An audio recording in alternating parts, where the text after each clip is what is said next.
Greetings, friend, and welcome. Borders used to be walls, fences, checkpoints. But today, borders are becoming invisible and powered by artificial intelligence.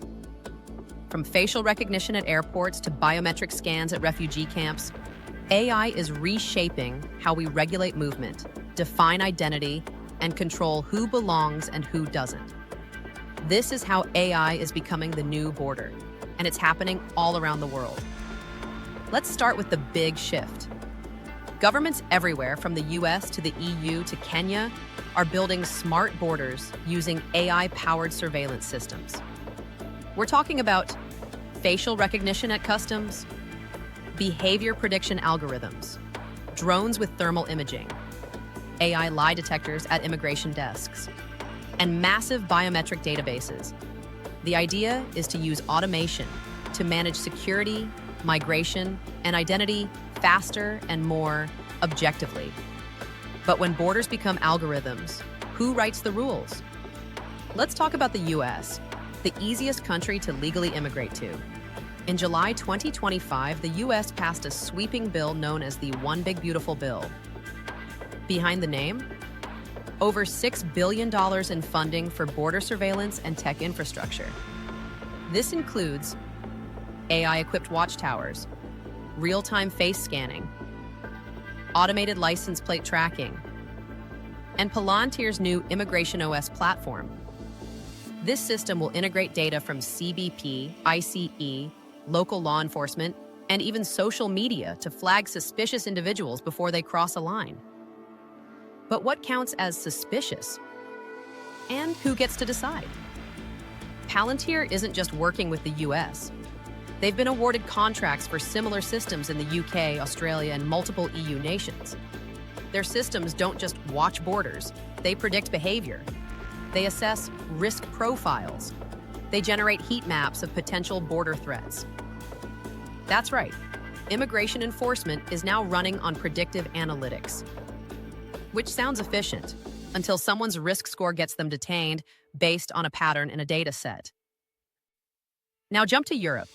The EU's ETIAS system, set to go fully live soon, will require all travelers to submit biometric data in advance.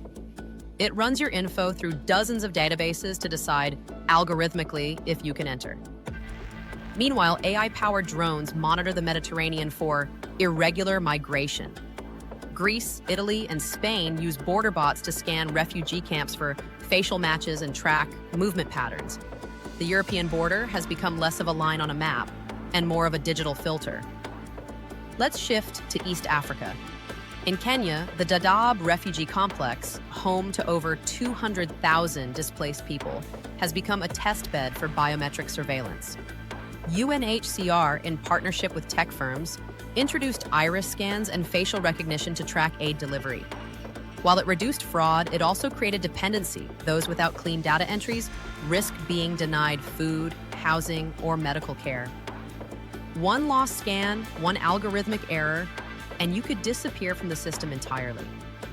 This isn't just AI being used for management, it's AI determining who gets to exist. Here's the core issue.